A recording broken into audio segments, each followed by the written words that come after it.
अहिंसा तीर्थ प्रणेता,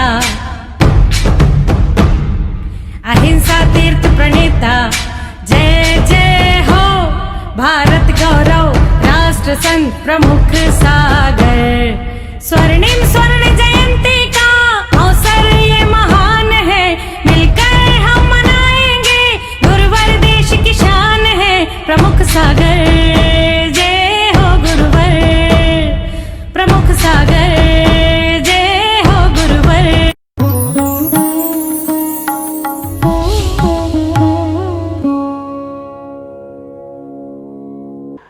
हमें अपने जीवन को उस आनंद के साथ जोड़ना है कि संसार का परिभ्रमण कैसे कम हो।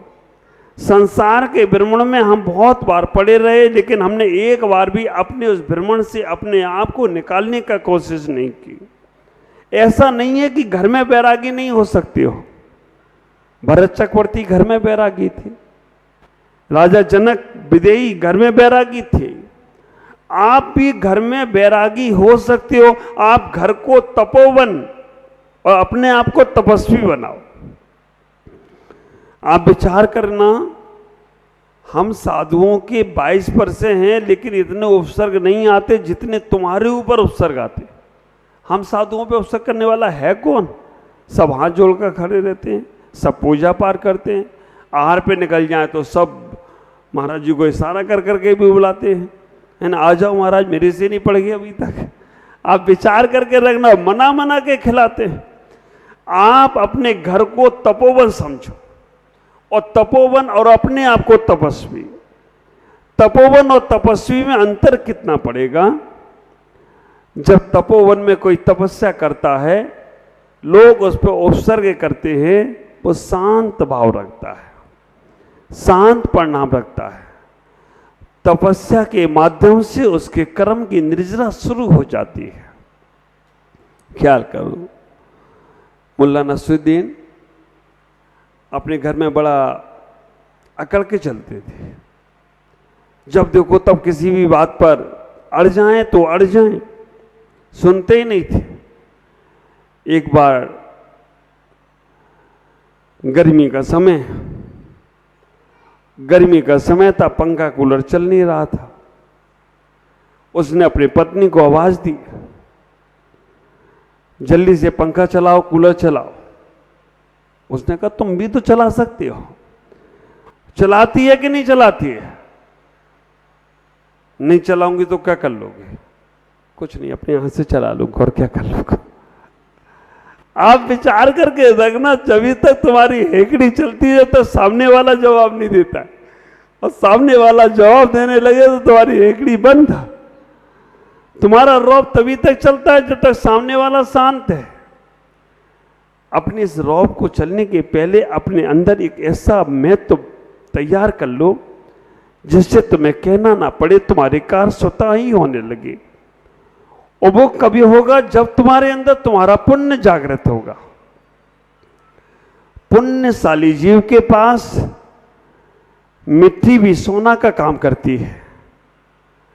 पापी व्यक्ति के पास सोना भी हो तो मिट्टी के भाव हो जाता है। अक्सर आप लोग कहते हैं कि हम अगर किसी चीज को हाथ लगाते हैं तो वो काम हमारा नुकसान में चला जाता है। क्यों? क्योंकि मैंने हमेशा उस चीज से अपेक्षाएं रखी हैं।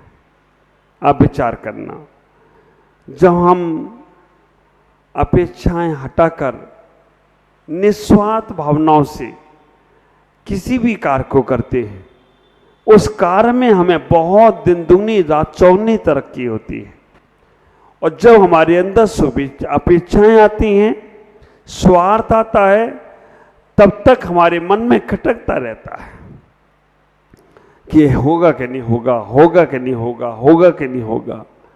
हम अपेक्षाओं से रहित होकर घर में, परिवार में दुख का कारण और कुछ नहीं, दुख का कारण है अपेक्षाएं। और मैं कहूँगा अपेक्षाओं की भी उपेक्षा होती है, वो ज़्यादा दुख में कारण है। अगर तुमने बच्चों से, बड़ों से, परिवार के लोगों से, समाज के लोगों से अपेक्षा रखी है कि ये हमारे साथ ऐसा हो करेंगी, और वो अपेक्षा की जब उपेक्षा होती है तो दुख होता है। आप बचो। जब तक तुम्हारे हाथ पैर चल रहे हैं, जब तक तुम अपने कार्य कर रहे हो, जब तक तुम अपने पास समर्थमान हो, तब तक तुम अपने कार्य करने का प्रयास करो। और जब तुम्हारे कार्य करने की शक्ति खत्म हो जाए, जब तुम्हारे पास वो व्यवस्थाएं कम हो जाएं, तो अपनी इच्छाओं को सीमित कर दो। आप विचार करके रखना, आपको कभी कोई दुखी कर ही नहीं सकता है। आपके पास सामर्थ्य है, आप बहुत दौड़ सकते हो, धूप कर सकते हो, काम कर सकते हो, मेहनत कर सकते हो, करिएगा आखिरी दम तक। अगर तुम उसमें रुक गए, शरीर तुम्हारा साथ छोड़ देगा। और जब तुम्हारे पास हिम्मत नहीं है तो दूसरों को देखकर दुखी मत हो, अपनी इच्छाओं को वहां तक सीमित कर लो। अब मेरा जीवन ऐसा ही है, ख्याल करना। अपने जीवन को हम भरत चक्रवर्ती जैसा बनाने का प्रयास करें। भरत चक्रवर्ती घर में रहकर बैरागी, ये आपने कई बार सुना भी होगा, जाना नहीं होगा, पढ़ा नहीं होगा। हमने जब भरतेश वैभव पढ़ा, आप विचार करके रखना, उनकी पहली पटरानी का नाम कुसुमा, उसमें बताया गया। भरत चक्रवर्ती का वैभव जब पढ़ा तो उसके अंदर इतना ही उल्लेख आया, 9 बजते थे, 10 बजते थे तो भरत चक्रवर्ती घर के द्वार पर खड़े हो जाते थे। घर के द्वार पर खड़े हो जाते थे और ऐसे जगह पर खड़े होते थे जहां चारों तरफ के रास्ते खुल रहे हैं, और वहां से राह देखते थे कि कोई त्यागी वृत्ति आ जाए, कोई मुनिराज आ जाए, कोई त्यागी वृत्ति आ जाए, उनको मैं आहार करा दूं, उनको मैं भोजन करा दूं। आप विचार करना, आज अजित बाबूजी मेरे पास बैठे सुबह, और सुशीला बहन और सब, एक ही बात बोली उन्होंने, महाराज आपके यहाँ आने से मुझे इतनी खुशी मिल रही है कि मुझे जैसे सब कुछ मिल गया हो, आप यहाँ आ गए, हमें बहुत अच्छा लग रहा है। आप विचार करना, मैंने तभी विचार किया कि भरत चक्रवर्ती भी ऐसा ही सोचा करता था कि दिगंबर संत मिल जाए, कोई भगवंत मिल जाए, कोई गुरु मिल जाए, कोई त्यागी वृत्ति मिल जाए। जब अपने मन में ये भाव आने लगे तो समझ के रखना कि अब तुम्हारे पुण्य बढ़ने शुरू हो गए। और ऐसा आप लोग नहीं सोचते हो, लेकिन कहीं कहीं ऐसा लोग सोचते कि महाराज आए तो कब जाएंगे, ऐसा आप लोग नहीं सोचते, आपकी बात नहीं कर रहा हूं। लेकिन जहां ऐसा भाव सपन में भी आ जाए कि कोई त्यागी वृत्ति आए और चला जाए, विचार करके रखना घोर पाप का उदय है। भरत चक्रवर्ती जब मुनिराज को देखते हैं 10 बज जाते हैं उदासीन, और आप विचार करना वो किसी को लेके नहीं जाते। वो सोचते हैं कि अगर हमें किसी सैनिक को या मंत्री को या किसी को लेके गया, मुनिराज मेरा वैभव देख के शायद संकोच करें, वो अकेले जाते हैं, पड़घान करने के लिए जाते हैं। नहीं मिले तो वो अपने पाप को कहते हैं कि आज मेरे कौन से पाप का उदय है जो आज मैं किसी मुनिराज को आहार नहीं करा पा रहा हूं। आप विचार करना, मैं जब भी दुलियान आया, मेरे मनोज भाई ने पूरा मेरा आहार का थाली संभाल ली, और इतने अच्छे से कराते हैं। एक बार दे दिया ना, दोबारा बाद में ही आना, तुम बोलते रहो 2 बार दे दे, 3 बार नहीं, सबको देना है। जितने लोग हैं सिस्टम से सिस्टम में रहना चाहिए। आप विचार करना, ये पुण्य हमारे नगर में साधु आए और हम अगर आहार दे सकते हैं, हम उन्हें आहार करा सकते हैं, तो हमें पीछे नहीं हटना, सोचना, इतना ही विचार करना कि हमारे पुण्य के उदय हैं, जो आज जो भगवान बनने वाले हैं वो हमारे नगर में आए हैं, उनके करपात्र में एक गिलास रख दिया, हमारा तो भव सुधर गया, हमारा तो जन्म जन्म सुधर गया। भरत चक्रवर्ती सारा का सारा वैभव होने के बाद भी रोज मुनिराज के लिए चौक पूरते थे। ऐसा उल्लेख आया उस भरतेश वैभव में, उनके घर के द्वार पर बंधन बार बंधी थी, 24 तीर्थंकरों के उनमें चिन्ह बने थे, उनमें घंटियां लटकती थी। जब वो घर के द्वार से निकलते थे तो घंटियों से वो हवा में चलती थी, तो अपने आप 24 तीर्थंकरों को प्रणाम बंदन कर लेते थे। आज आप लोगों ने उन ग्रंथों को नहीं पढ़ा, तो आप लोग वास्तु के चक्कर में चले गए। वास्तु के चाइना का वास्तु, अब चाइना का माल कितना चलेगा? चाइना का माल तो चले तो चांद तक और ना चले तो शाम तक। चाइना तो चाइना। अब तुमने लटका रखा घर में, वो 3-4 लंबी लंबी सी हवा में हिलती रहती हैं, टकराती रहती हैं एक दूसरे से। अब टकराती हैं एक दूसरे से तो घर में भी लोग टकराएंगे।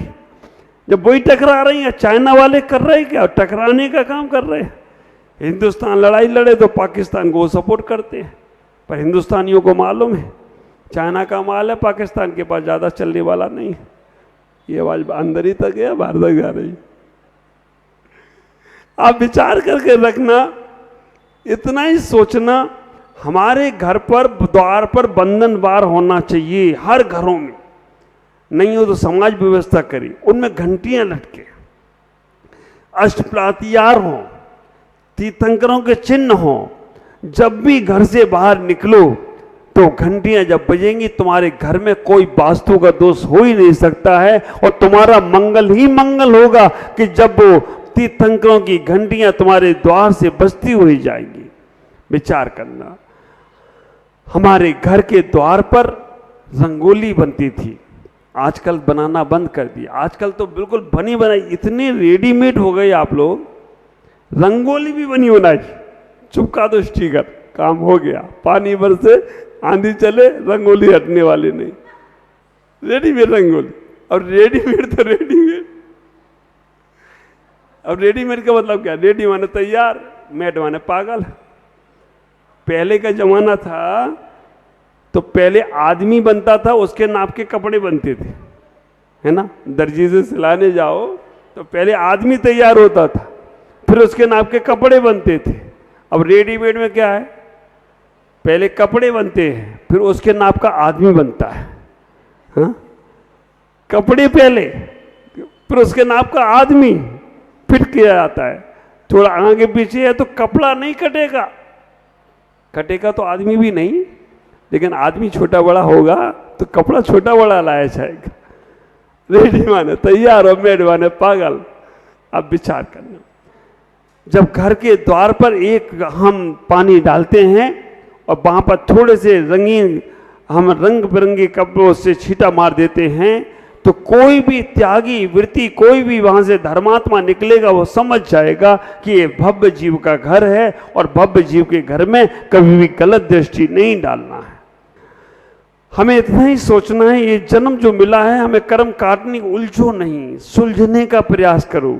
हम जानबूझकर उलझने का प्रयास करते हैं, जानबूझकर आ बैल मुझे मार, सीधे चले जा रहे हैं, न लेना न देना।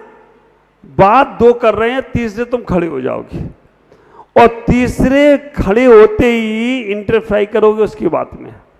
जैसी उसकी बात में तुमने कुछ बोलना चालना शुरू किया तो बस अब तो महाभारत हो जाना है।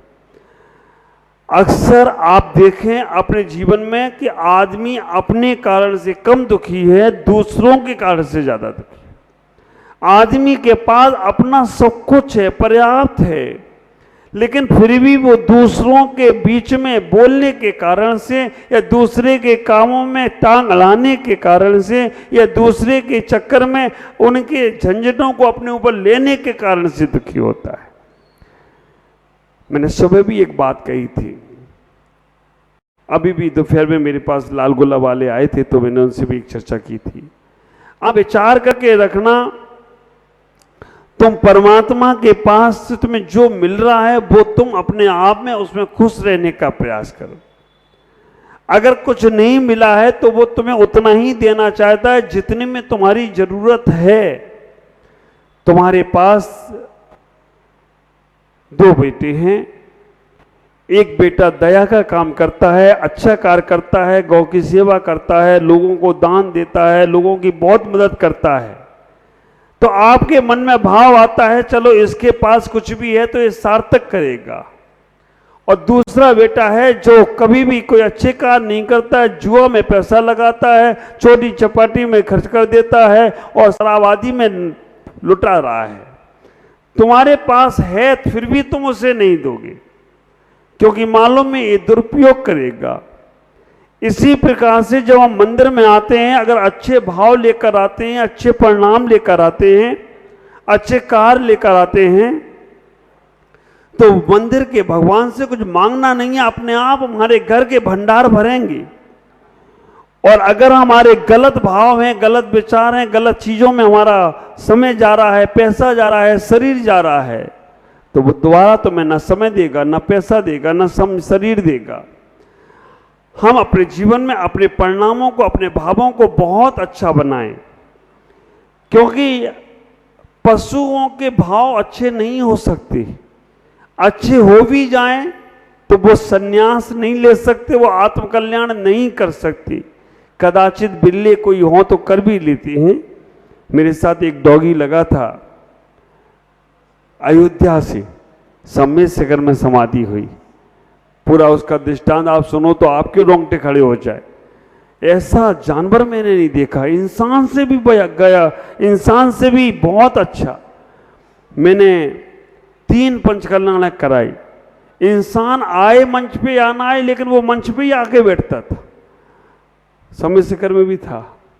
प्रसन्न सागर जी से मिलने के लिए मैं जब गया, अब उसे कौन रोके, बाहर रोक भी दिया, वो दरवानों को छोड़कर अंदर आ गया, और आ गया तो बैठ गया बगल में।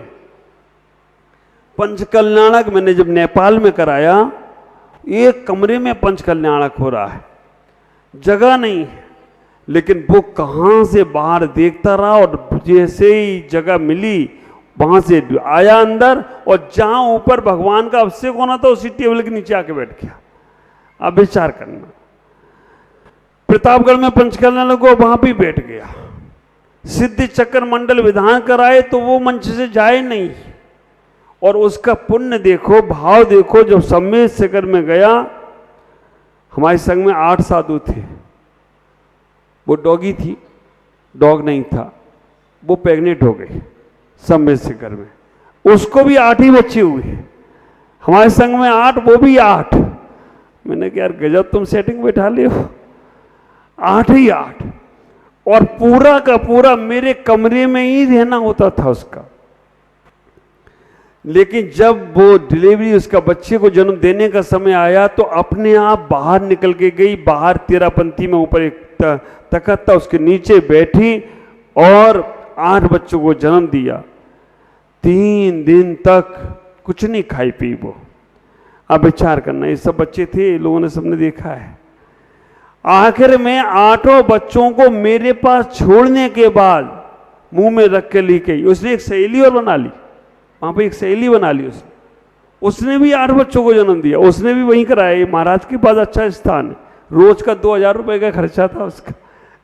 5 किलो दूध आना और बिस्कुट, डबल रोटी, रोज का बहुत खर्चा होता था, लेकिन वो उसको भी ले आई कि यहीं पे तुम अच्छा रहोगे अच्छे से। 8 बच्चों को मेरे पास छोड़कर हम गए थे पहाड़ पे पालना कराने महाराज जी का। महाराज जी सुबह निकलने वाले थे, आराधना श्री इनके दरवाजे पे आके बैठ गई और इनको जाने नहीं दिया। कहा कि मेरी समाधि कराओ। फिर इन दोनों ने उनकी समाधि कराई, और उनकी समाधि के बाद उसका हमने डोला निकाला सम्मेद शिखर में। उसको बिल्कुल एक गाड़ी पे रखा, उसको पूरा करके 13 पंक्ति में गड्ढा खुदवाया, उसमें कपूर, उसमें बहुत सारी चीजें डलवाकर उसको अंतिम संस्कार कराया। ऐसा पुण्य भी तिरंचों का हो जाता है। विचार तुम्हारे जीवन में आचार बनेंगे, आचार संस्कार बनेंगे, और संस्कार ही तुम्हें निराकार की ओर ले जाएं तो कोई आश्चर्य की बात नहीं होगी। आज इतना ही। ओम नमः शिवाय।